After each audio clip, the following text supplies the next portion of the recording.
살인은 영적인 살인하지 말라라는 그런 말씀이라고 말씀드렸죠. 그래서 이것은 하와를 유혹한 뱀처럼 진리의 말씀에 누룩을 넣어서 진리의 말씀을 변형시켜서 전하지 말라라는 그런 말씀을 담고 있어요. 물론 육적인 사람도 당연히 하지 말아야죠. 그것은 누구나 다 아는 거예요. 그래서 그것도 하지 말아야 되지만 성경에서 말씀하시는 것은 다른 복음을 전해서 영적인 살인, 그것을 하지 말라라고 이렇게 말씀하는 거예요. 그래서 다른 복음을 전하게 되면 듣는 사람으로 하여금 다른 복음을 듣고 따르게 되므로 생명을 얻지 못하죠. 다른 복음은 우리는 구원받을 수 없어요. 왜요? 죄사함을 받지 못하기 때문에 그래요. 그래서 다른 복음을 전하게 되면 그 다른 복음을 따름으로써 죄사함을 받지 못해 영원히 꺼지지 않는 지옥벌, 즉 두 번째 사망에 이르게 된다는 거예요. 그래서 다른 복음을 전하지 말라는 뜻으로 살인하지 말라라고 이렇게 말씀을 하고 있는 거예요. 그래서 이 말씀에 이어서 오늘은 간음을 하지 말라라고 이렇게 말씀을 하고 있어요. 그래, 간음하지 말라는 것은 뭐예요? 살인하지 말라라는 그 말씀에 이어서 간음하지 말라라는 말씀이 붙어 있는 거예요. 그러면 살인하는 것은 다른 복음을 전하는 거라고 말씀드렸어요. 그럼 간음하는 것은 뭐예요? 다른 복음을 전하는 것을 따라가는 거예요. 마치 뭐와 같아요? 뱀이 하와를 유혹했어요. 하나님의 말씀을 살짝 바꿨어요. 그래서 그것을 전했더니 하와가 그 말씀을 따라간 거예요. 그랬더니 이 하와는 어떻게 됐죠? 영원히 꺼지지 않는 지옥불에 들어간 거예요. 즉 하나님을 버리고 다른 남자를 따라간 거예요. 그래서 하와는 간음한 거라고요. 그렇게 하지 말라라고 이렇게 말씀을 하는 거예요. 그래서 이사야 54장 4절과 5절에는 저와 여러분의 남편이 하나님이라고 말씀하고 있어요. 이사야 54장 4절과 5절에 보면 이렇게 말씀하고 있는데, 두려워하지 말라, 내가 수치를 당하지 아니하리라. 놀라지 말라, 내가 부끄러움을 보지 아니하리라. 내가 내 젊었을 때의 수치를 잊겠고 과부 때의 치욕을 다시 기억함이 없으리니 이는 너희를 지으신 이가 내 남편이시라. 그의 이름은 만군의 여호와시며 내 구속자는 이스라엘의 거룩한 이시라. 그는 온 땅의 하나님이라 일컬음을 받으실 것이라. 이렇게 해요. 여기서 젊었을 때의 수치는 뭐죠?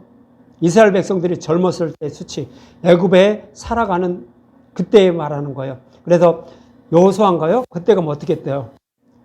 여호수아가 이스라엘 백성들에게 할례를 행함으로 애굽의 수치를 떠나게 했다라고 하죠. 그러니까 애굽에 살아갔을 때, 즉 복음을 알지 못하고 애굽의 이스라엘 백성들이 살아갈 때의 모습이 뭐예요?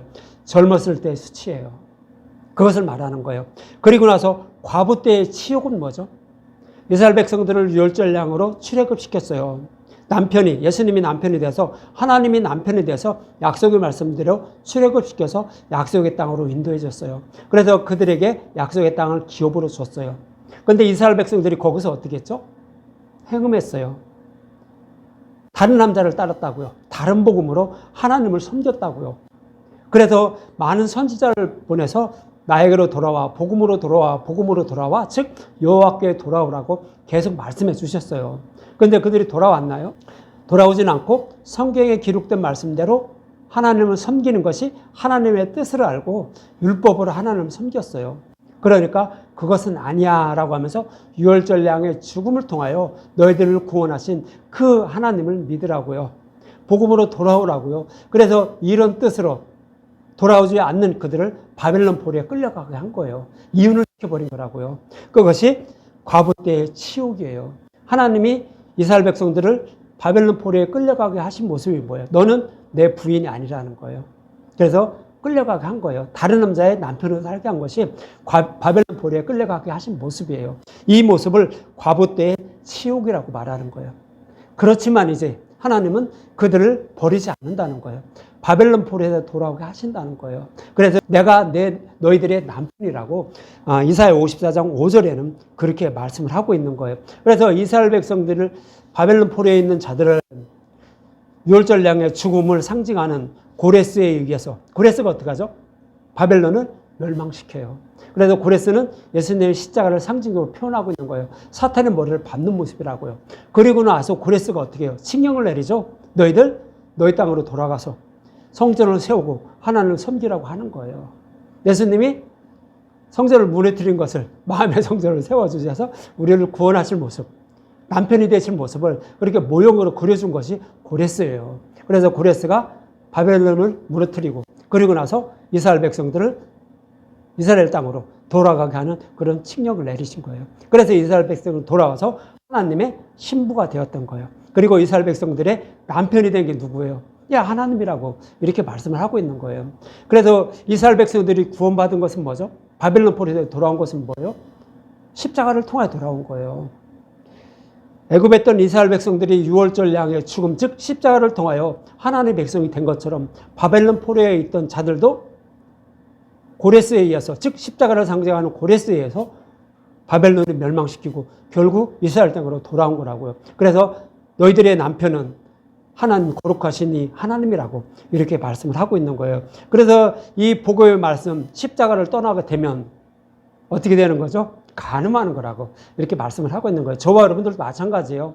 저와 여러분들이 뭐 육적인 것도 당연히 이렇게 부부관계를 유지해야 되지만 우리는 하나님을 섬기고 있잖아요. 우리의 남편은 하나님을 섬기고 있잖아요. 그래서 그 하나님을 떠나지 않는 것이 뭐예요? 복음만 꼭 붙잡고 살아가는 거예요. 구약에서 약속하신 말씀대로 십자가에서 다 이루어주신 그분만 꼭 잡고 살아가는 것이 뭐예요? 남편만 붙잡고 살아가는, 부부관계를 유지하면서 살아가는 그런 자들임을 이렇게 말하는 거예요. 그런데 거기서 다른 복음으로 하나님을 섬기면 이것이 간음하는 것이라고 이렇게 말씀을 하고 있는 거예요. 그리고 또 예레미야 3장 8절과 14절을 보면 이런 말씀하고 있어요. 예레미야 3장 8절에 보면 내게 배역한 이스라엘이 간음을 행하였으므로 내가 그를 내쫓고 그에게 이혼서를 써주었으되 그의 반역한 자매 유다가 두려워하지 아니하고 자기도 가서 행음함을 내가 보았노라 그래요. 내게 배역한 이스라엘이 간음했다는 것은 뭐예요? 북이스라엘이요. 단과 베델에 뭐를 만들었죠? 금송아지를 만들었어요. 금송아지를 거기다 세워놓고 이것이 너희들을 구원한 하나님이라고 그렇게 섬기게 만들었어요. 그리고 그들은 또 바알을 섬겼어요. 그러니까 어떻게 해요? 다른 복음으로 하나님을 섬긴 거예요. 그러니까 유월절량의 죽임인 그 복음의 말씀을 버리고 다른 복음으로 하나님을 섬기니까 하나님은 그들을 아수르에서 멸망시킨 거예요. 그러니까 그 모습을 그에게 이혼 증서를 써주었다라고 말하는 거예요. 이혼서를 써주었다고요. 그냥 아예 그럼 너희들이 원하는 그런 이방인에 가서 살으라고 아예 그냥 이렇게 떼어줬다고 이렇게 말씀하는 거예요. 이혼서를 써줬다 그러는 거예요. 왜 그랬을까요? 간음해서 그런 거예요. 유월절량의 죽음의 십자가를 꼭 붙들고 살지 않았어요. 복음으로 하나님을 섬기지 않았다고요. 그것이 간음했다라고 말하는 거예요. 그러면서 그만 그랬냐? 아니요. 그의 형인 남유다도 똑같이 했다라고 말하는 거예요. 남유다가 정말로 그랬을까요? 그들이 성전을 떠났을까요? 남유다는요, 성전을 떠나지 않았어요. 율법에 기록된 말씀대로 하나님을 성전에서 섬기면서 그렇게 살아갔어요. 그런데 하나님은 남유다들도 똑같이 북이스라엘이나 똑같다는 거예요. 다른 복음으로 하나님을 섬기고 있다는 거예요. 율법에 의해 따라서 성경에 기록된 말씀대로 그렇게 하나님을 섬기는데 그들도 똑같다는 거예요. 다른 복음으로 하나님을 섬기기 때문에 너희들도 나를 간음했다라고 말하는 거예요. 그래서 결국 이들도 바벨론 포로에 끌려가게 하실 것임을 예레미야 3장 8절에서 이렇게 말씀을 하고 있는 거예요. 그러면서 예레미야 3장 14절에 이렇게 말씀하고 있죠. 남편에게 돌아오라고, 복음으로 돌아오라고 말씀하고 있는 거예요. 14절 여호와의 말씀이니라 배역한 자식들아 돌아오라. 나는 너희의 남편이니라. 내가 너희를 성읍에서 하나와 족속 중에서 둘을 택하여 너희를 시온으로 데려오고 있고 이렇게 말하죠. 남편에게 돌아오라는 것은 뭐예요? 유월절량의 죽음으로 애굽에 있던 이스라엘 백성들을 구원했죠. 그래서 남편으로 삼아줬잖아요. 자기 부인으로 삼아줬다고요. 그런데 그걸로 돌아오라는 거예요. 복음으로 돌아오라는 거예요. 그래서 배역한 자식들아 너도 돌아오라. 내가 너희의 남편이잖아 하면서 이렇게 말씀을 하고 있는 거예요. 그래서 하나님께 간음하는 것. 그래서 이 10계명 중에 간음하지 말라는 것은 뭐예요? 다른 복음을 따르지 말라는 거예요. 그 누가 다른 복음으로 우리를 유혹한다 할지라도 거기를 떠나지 말라고요. 그를 따르지 말라고요. 그를 따르게 되면 뱀이 하와를 유혹하자 하와가 뱀의 유혹에 넘어간 것과 똑같다는 거예요. 그것이 간음이라고 이렇게 말씀을 하고 있는 것입니다. 그래서 간음한 자의 대표적인 사람이 바로 하와예요. 뱀이 여호와의 말씀을 조각하여 변형시켜 유혹하자 그 말씀을 따르게 된 거예요. 이것이 간음인 거예요. 여기서 뱀은 살인자예요. 왜요? 다른 복음. 다른 복음으로 그게 전한 거예요. 그러니까 뱀은 살인자이지만 다른 복음을 전하는 사람도 살인자예요. 그러나 그는 돌아오면 살인자가 아니죠. 왜요? 복음으로 돌아왔기 때문에. 그 다른 복음이 살인자라는 뜻이에요. 다른 복음이 율법이 그렇다는 얘기예요. 그래서 뱀은 살인자라고 이렇게 표현하고 있는 거예요. 그리고 그것을 받아들인 자는 뭐예요? 복음의 말씀을 떠난 간음한 자인 거예요. 그래서 살인과 간음을 이렇게 같이 붙여서 놓은 거예요. 살인하지 말라, 간음하지 말라. 다른 복음을 전한 거 따라가지 말라라고 이렇게 말씀하고 있는 거예요. 하나님은 저와 여러분들이 간음할 것을 미리 알고 있어요. 그래서 아담과 하와를 창조하면 그가 타락할 것을 미리 알고 있어요. 그래서 창세기 3장 15절 그 이전에 창세전부터 그 타락한 자들을, 간음한 자들을 어떻게 구원하실 것인지 계획하시고, 그리고 창세기 3장 10절에서 말씀하셨죠. 그래서 이 말씀과 같이 호세아서에는요, 이렇게 유월절 양의 죽음을 통하여 애굽에 있던 이스라엘 백성들을 출애굽시켜서 약속의 땅으로 주었는데 이들이 간음할 것을 알고 있었어요. 그러니까 어떻게 해요? 그런 자들지라도, 간음할지라도 너희들을 내가 구원하실 것임을 호세아 2장 19절과 20절에 이렇게 표현하고 있어요.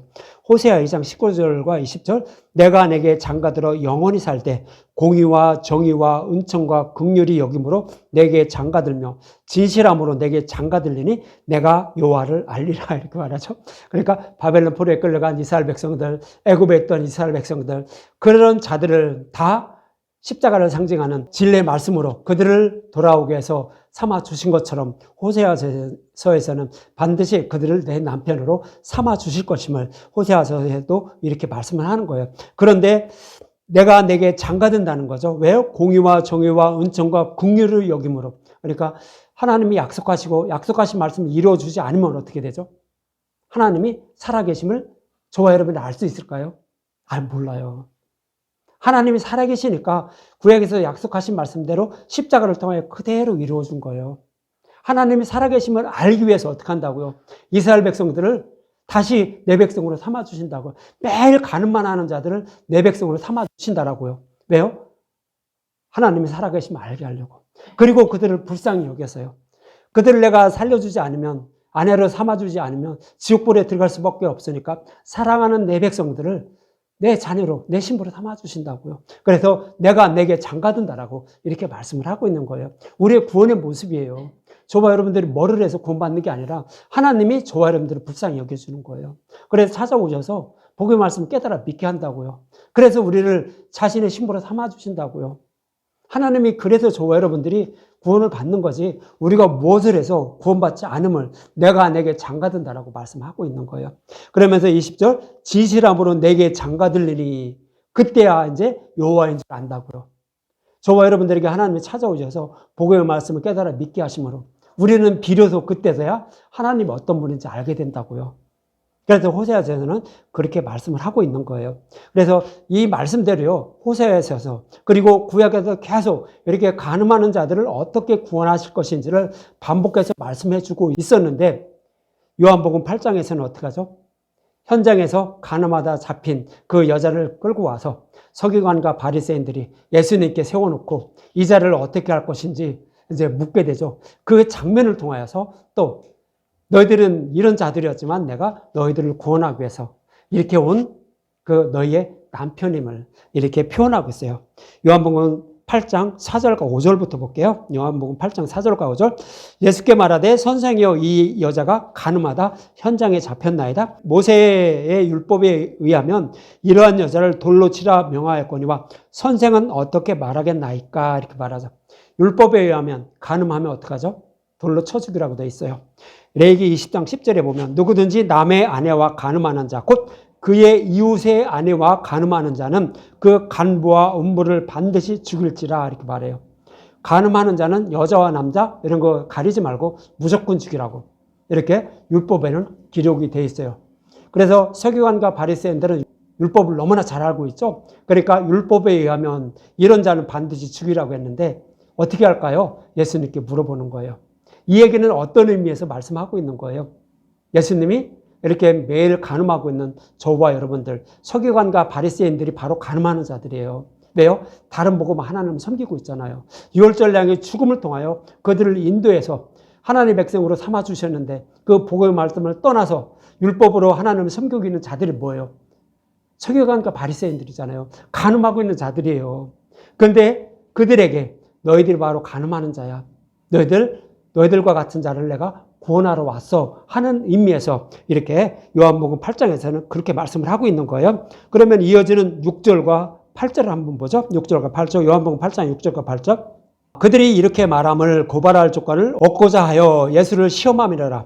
예수께서 몸을 굽히사 손가락으로 땅에 쓰시니 그들이 묻기를 맞이 아니하는지라. 이에 일어나 이르되 너희 중에 죄 없는 자 먼저 돌로 치라 하시고 다시 몸을 굽혀 손가락으로 땅에 쓰시니 그러죠. 예수님이 손가락으로 땅에 글을 쓰시는데 두 번 써요. 첫 번째 쓰고 일으키셔서 죄 없는 자가 돌로 치라 그랬어요. 죄 없는 자가 돌로 치라. 그리고 다시 몸을 굽혀서 손가락으로 땅에 썼어요. 이 말씀은 그때 제가 자세하게 설명을 다 못 드렸어요. 근데 첫 번째 돌판과 두 번째 돌판의 의미라고 여러분들에게 말씀을 드렸어요. 아마 그것은 기억을 하실 거예요. 첫 번째 땅에 쓰는 것. 하나님이 첫 번째 땅에 글을 쓰셔서 저와 여러분들에게 주신 것, 이스라엘 백성들에게 주신 것이 첫 번째 돌판의 의미예요. 그것이 6절의 말씀이고요. 두 번째 돌판을 주신 의미가 8절의 말씀이에요. 그래서 두 번째 다시 몸을 굽혀서 땅에 글을 썼다라고 이렇게 말씀을 하고 있는 거예요. 그러면 첫 번째 돌판, 그때 쓸 때의 상황이 어땠죠?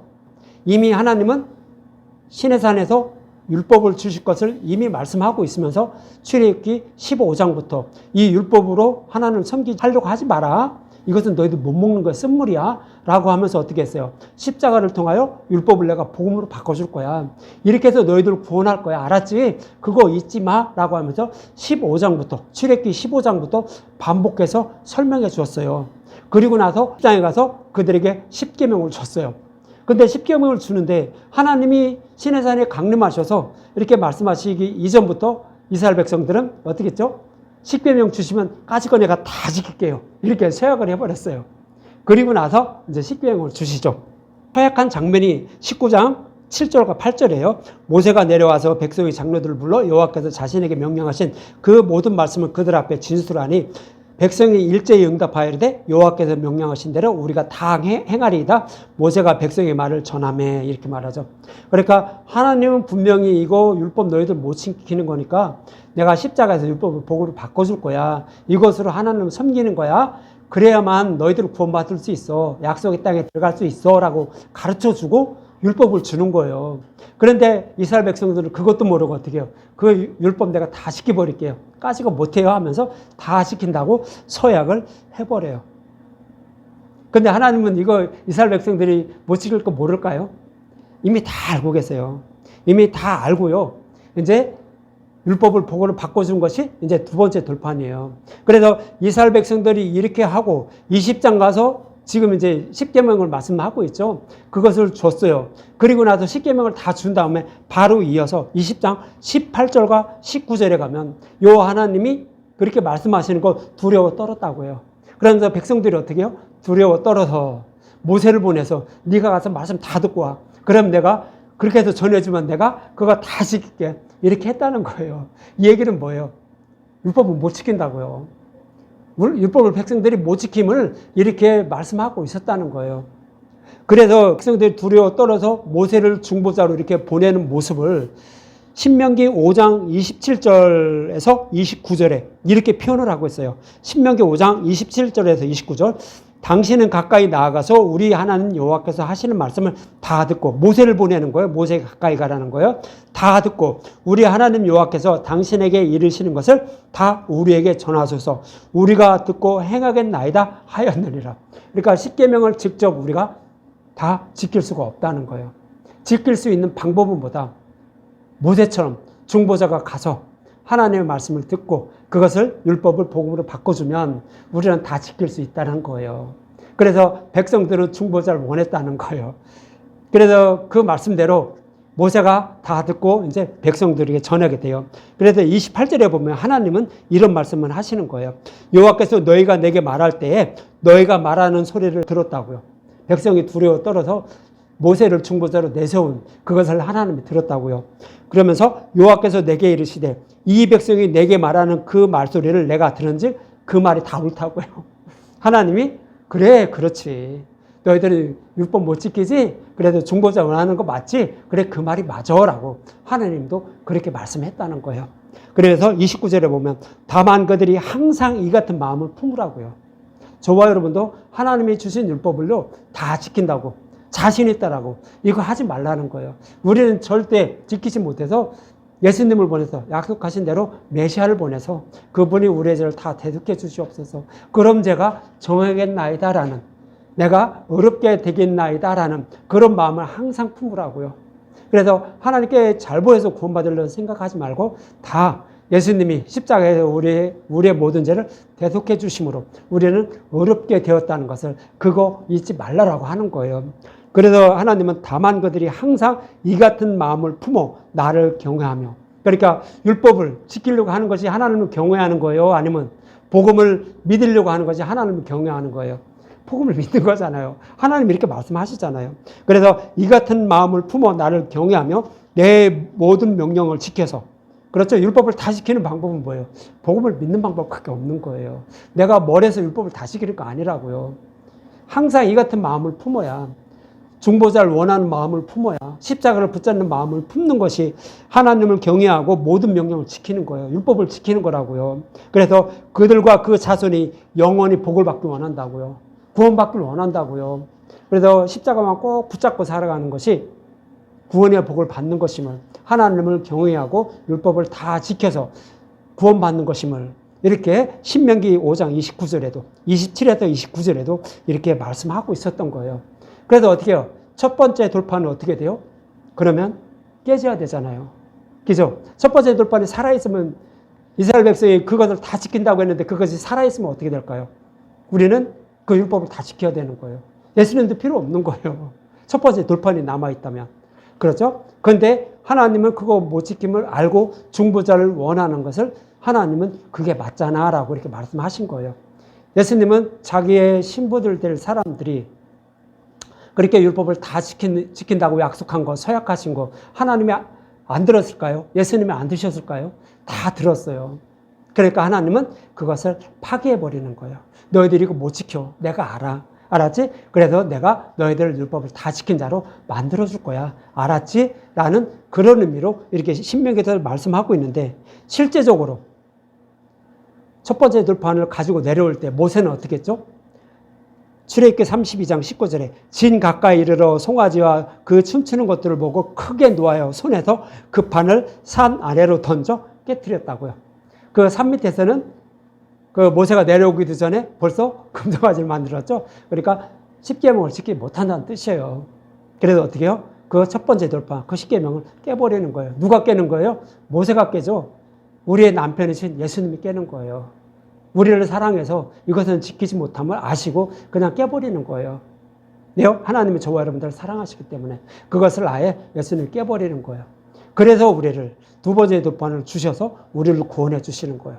그럼 그 첫 번째 돌판을 깨뜨리고 두 번째 돌판을 주시는 모습을 이제 민수기 30장 13절과 15절에 이렇게 말씀을 하고 있는 거예요. 민수기 30장 13에서 15절. 모든 선과 마음을 자제하기로 한 모든 서약은 그의 남편이 그것을 지키게도 할 수 있고 무효하게도 할 수 있더라고요. 이스라엘 백성들이 시내산에서 율법을 줄 때 이것을 다 지키겠습니다라고 서약했는데 그의 남편은 하나님이, 그의 남편은 예수님이 그 서약을 지키게도 할 수 있고 지키지 못하게 아예 파괴하게 할 수도 있다라는 의미로 말씀하고 있는 거예요. 여기에서 남편과 그 부인은 뭐예요? 예수님과 교회인 저와 여러분들 말하는 거예요. 그래서 육적인 남편과 저기를 말하는 게 아니에요. 영적인 남편, 예수님과 하나님과 저와 여러분들 교회와의 관계를 설명하고 있는 거예요. 그래서 교회가 이것을 지킬 수 있는지 없는지 하나님이 판단하셔서 지킬 수 없으면 그것을 깨버린다고요. 그래서 첫 번째 돌판을 깨는 거예요. 그래도 14절, 그의 남편이 여러 날이 지나도록 말이 없으면 아내의 서원과 스스로 결심한 것을 지키게 하는 것이니 이는 그가 그것을 들을 때 그의 아내에게 아무 말도 아니하였으므로 지키게 됩니다. 그러니까 우리가 하나님께 서약한 것을 우리가 지킬 수 있다고 판단되면 하나님은 아무 말씀 안 하신다는 거예요. 그래서 그걸 지키라는 거예요.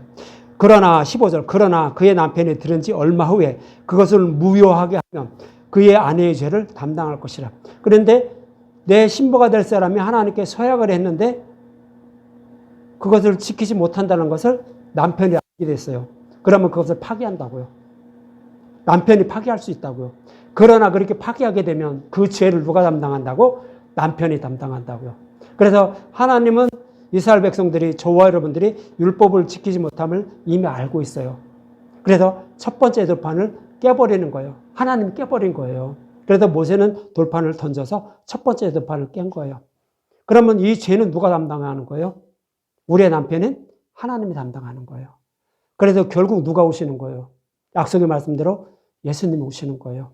그 죄를 담당하기 위해서 예수님이 오시는 거예요. 그래서 십자가에서 그 죄를 담당한 거예요. 그리고 나서 그 돌판을 준 것이 뭐예요? 두 번째 돌판인 거예요. 두 번째 돌판은 복음이에요. 그래서 우리는 두 번째 돌판을, 그 십계명을 지키는 방법은 뭐예요?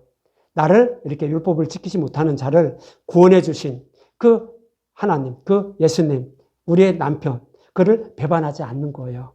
그것이 십계명을 지키는 거예요. 그래서 계속 제가 뭐를 말씀하고 있어요? 십계명을 지키는데 진리 말씀만 전하고 진리 말씀만 따르라고요. 계속 그 말씀 전하고 있는 거예요.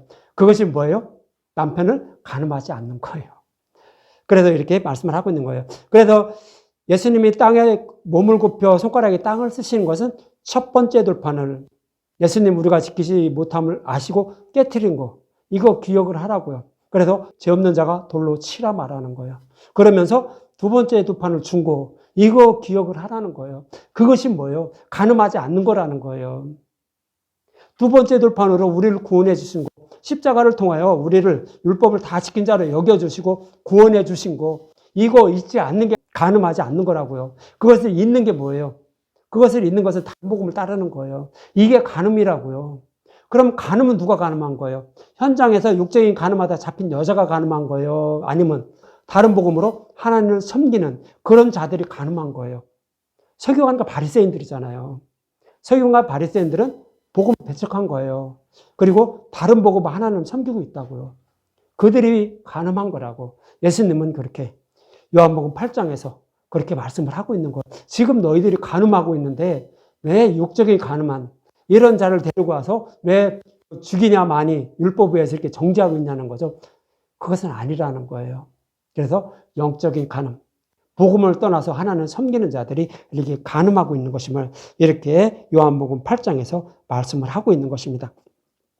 이렇게 간음한 자들을 사랑하사 구원하기 위하여 오신 분이 바로 예수님임을, 이렇게 간음한 여자를 이렇게 저기하는 모습을 통하여 이렇게 말씀을 하고 있는 것입니다. 그럼 간음의 의미를 잘 설명하고 있었죠? 어디서? 산상수훈에서. 거기만 말씀드리고 마칠게요. 마태복음 5장 27절과 32절을 한번 볼게요. 마태복음 5장 27절과 28절을 먼저 봅니다. 또 간음하지 말라 하였다는 것을 너희가 들었으나 나는 너희에게 이르노니 음욕을 품고 여자를 보는 자마다 마음에 이미 간음하였느니라 그러죠. 지나가는 사람들, 내가 마음에 드는 사람들 그냥 마음으로 이렇게 생각만 해도 이미 간음했다는 거예요. 무슨 얘기냐면 율법을 우리 지키지 못한다는 거예요. 그런 의미로 이렇게 말씀하고 있는데 여기서 음욕을 품고 여자를 보는 자마다 간음했다는 것은 여자는 뭐죠? 복음을 모르는 사람들이에요. 씨가 없는 사람들. 복음을 모르는 사람들을 여자로 표현해요. 그래서 복음을 모르는 사람들이 다른 복음을 전하는데 음욕을 품고 내가 따르는 이 말씀 이것이 아니라 저 말씀이 맞는 것 같네? 이렇게 생각만 해도 어떻게 했다고요? 이미 간음했다고요. 무슨 얘기냐면 그는 진리 말씀에 서있지 못하다는 거예요. 그래서 이미 간음한 자라고요. 그런 의미로 말씀하고 있는 거예요. 진리의 말씀을 모르고 있으니까 다른 복음을 전하니까 어떻게 해요? 그 말도 맞는 것 같네 하면서 글리 귀를 기울인다고요. 그래서 그는 이미 간음했다라고 예수님은 그렇게 말씀을 하고 있는 거예요. 그래서 이제 이렇게 간음한 자는 반드시 이렇게 심판을 받게 되므로 이렇게 하라라고 하죠. 이어진 29절과 30절. 만일 내 오른눈이 너로 실족하게 하거든 빼어내버리라. 내 백체 중 하나가 없어지고 온몸이 지옥에 던져지지 않는 것이 유익하며 또 만일 내 오른손이 너를 실족하게 하거든 찍어내버리라. 내 백체 중에 하나가 없어지고 온몸이 지옥에 던져지지 않는 것이 유익하다. 이렇게 말하죠. 오른눈과 오른손은 뭐예요? 진리의 말씀을 상징한다고, 구원의 능력 있는 말씀이라고 이렇게 상징한다고 말씀드렸죠. 그런데 복음을 모르는 사람들은요, 자신이 가지고 있는 것이 진리의 말씀인 줄 알아요. 구원의 능력이 있는 말씀인 줄 안다고요. 그래서 그것 때문에 자기가 실족한다는 거예요. 진리의 말씀을 모르면서도 이것이 진리의 말씀일 거야 라고 하면서 살아간다는 거예요. 그래서 그는 실족한다고요. 그거 버려야 된다라는 거예요. 그런 의미로 눈이 너를 실족하게 하거든 빼어버리고 오른손이 너를 실족하게 하거든 찍어내버리라는 거예요. 진리의 말씀을 모르면서도 이게 진리의 말씀일 거야 라고 하면서 살아가는 거 이거 버리라고요. 그러면서 정말로 진리의 말씀이 무엇인지 하나님께 기도하면서 성경의 말씀, 진리의 말씀을 들으려고 힘쓰고 애쓰라고요. 그래야만 우리는 진리에 설 수 있다는 거예요. 그렇지 않고 내가 가지고 있는 게 진리겠지? 라고 스스로 생각해서 이렇게 다른 복음을 따르게 되면 결국 이렇게 심판을 받게 되면 이렇게 말씀을 하고 있는 거예요. 그래서 이 모습을 바로 창세기 3장 6절에는 이렇게 말씀하고 있죠. 여자가 그 나무를 본즉 뱀이 하와를 유혹했더니 하와가 그 나무를 쳐다본 거죠. 여자가 그 나무를 본즉 먹음직도 하고 보암직도 하고 지혜롭게 할 만큼 탐스럽기도 하죠. 눈으로 봐고 만져봐도 정말로 먹을 것 같죠. 그렇게 표현을 하고 있는 거예요. 그러한 나무인지라 여자가 그 열매를 따먹고 자기와 함께 있는 남편에게도 주매 그도 먹은지라 그러죠. 진리의 말씀이 뭔지 그것을 모르고 있는 하와가 다른 복음을 듣고 거기에 넘어간 거예요. 그러니까 정말로 먹어도 될까 하면서 자꾸 저기를 하다가 결국에는 그것을 따먹어 버린 거죠. 이것이 뭐예요? 오른손이 실족하고 오른 눈으로 말미암아 실족한 모습이에요.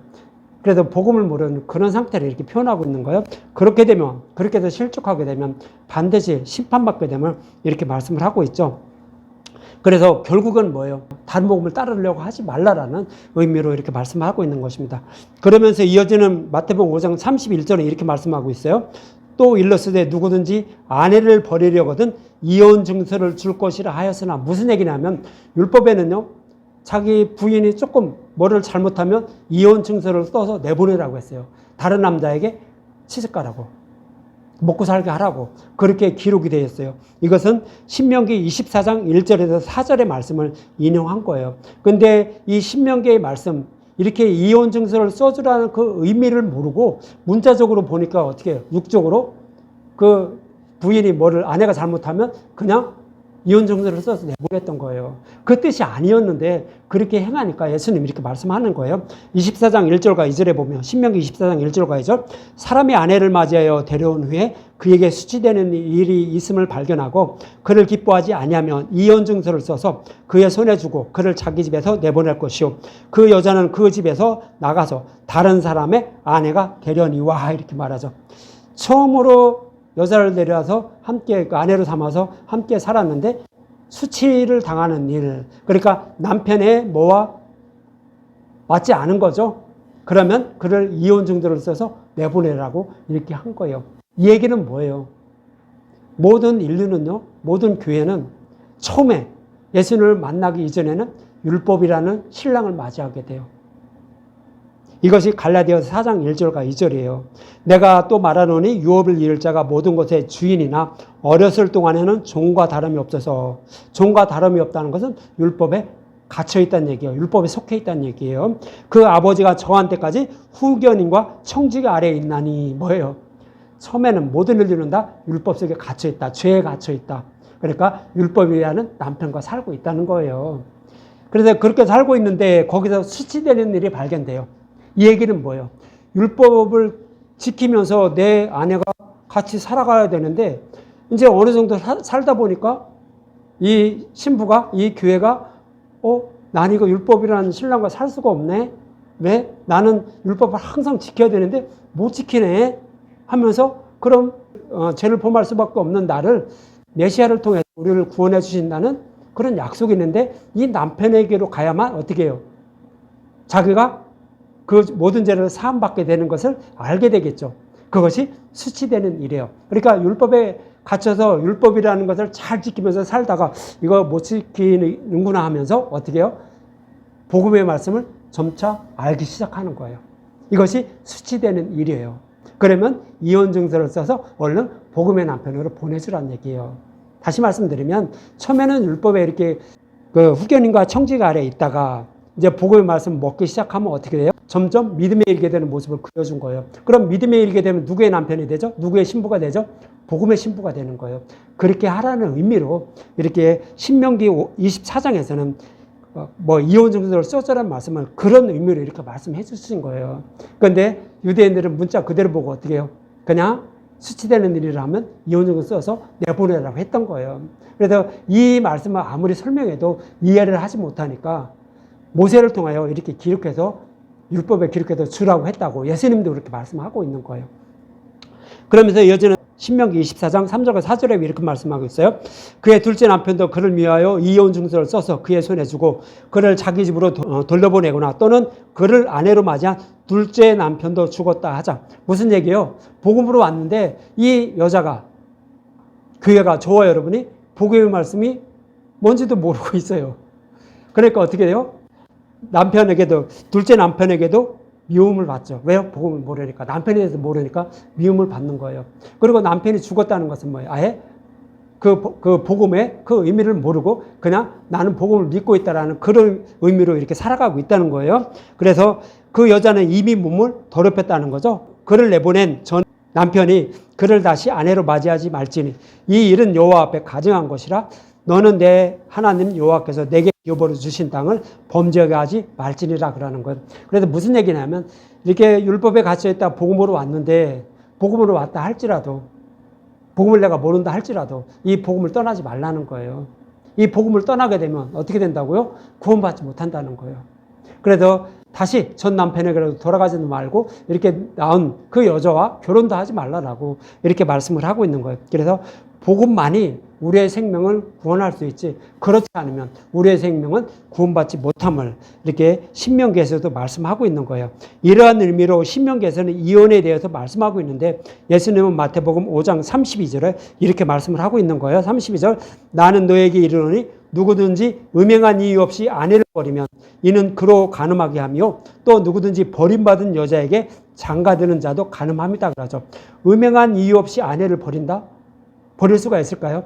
하나님은 저와 여러분들이 복음의 말씀에 아무리 이제 싫다고 해서 떠난다 할지라도 내가 복음의 말씀을 알고 있으면 하나님은 저와 여러분들을 버릴까요? 아니, 버리지 않아요. 절대로 버리지 않아요. 그래서 음행한 이유 없으면 하나님은 아내를 버리지 않는다고요. 그래서 음행이라는 것은 다른 복음을 따라가는 거예요. 다른 복음을 따라가는 하나님은 저와 여러분들을 절대로 버리지 않는다는 거죠. 근데 여기서 조금 저기는 있는데 이 말씀은 하나님 안에 들어온 자, 복음의 말씀을 알고 있는 자, 이 자는 절대로 버리지 않음을 이렇게 말씀을 하고 있는 거예요. 그러면서 또 누구든지 버림받은 여자에게 장가드는 자도 간음합니다라고 하죠. 버림받은 여자는 뭐예요? 아브라함에게 두 여자가 있었죠. 한 여자는 복음을 상징하는 사라가 있었고 율법을 상징하는 하갈이 있었어요. 하갈이 버림을 받았죠. 내쫓김을 받았죠. 그래서 율법을 상징해요. 그래서 버림받은 여자는 율법을 상징하는 거예요. 버림받은 여자에게 장가가지 말라고요. 율법으로 다시 돌아가지 말라는 거예요. 오직 복음만이 우리의 생명을 살릴 수 있다는 거예요. 그래서 우리는 어떻게 해야 돼요? 오직 십자가만 꼭 붙잡고 살아가야 되는 거예요. 그래야만 우리가 구원을 받음을 예수님은 산상수훈의 말씀을 통해서 이렇게 말씀을 하고 있는 것입니다. 이처럼 간음은 십자가 대속으로 말미암아 구원해 주신 복음을 버리고 복음을 변질시켜 달콤한 말로 유혹하는 뱀과 같은 다른 복음을 전하는 그런 말씀을 따르는 것을 말합니다. 복음은 창세전에 계획하시고 약속하신 말씀을 십자가에서 다 이루어지신 그 예수님, 즉 복음을 말하는 것으로 그것에서 더하거나 빼서 전하는 것이 바로 다른 복음이에요. 그래서 이것을 따르는 것이 바로 간음이라고 이렇게 말씀을 하고 있는 거예요. 그래도 저와 여러분들은 다른 복음을 따라야 되나요? 말아야 되나요? 따르면 안 되겠죠. 그것을 따르는 사람은 간음한 자예요. 그래도 돌로 쳐 죽임을 당하죠. 심판받게 된다는 거예요. 그래서 그렇게 하지 말라는 거예요. 이 말씀을 여러분들 잊지 마시고 모든 성경을 예수님에 대해서 자세히 풀어주는 말씀만 듣고 먹어서 우리의 남편은 예수님만 사랑하는, 복음만 사랑하는, 하나님만 사랑하는 저와 여러분이 되시기 바랍니다.